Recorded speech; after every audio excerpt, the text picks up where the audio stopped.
Our tag is not working on the Threads app. If you can't tag people, tags don't appear correctly, or tagged users aren't being notified.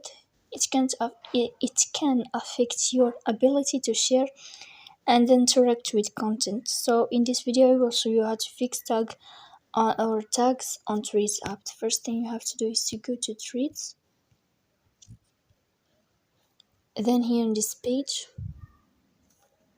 we go to the sign of profile.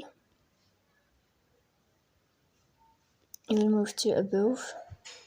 You'll find here this window and you will go to privacy. Then you will go to tags and mentions. And here in this page you will find that allow tags from, and you can choose to allow it from profile you follow or everyone or no one. So please don't forget to super chat, bell, like and subscribe. See you next time.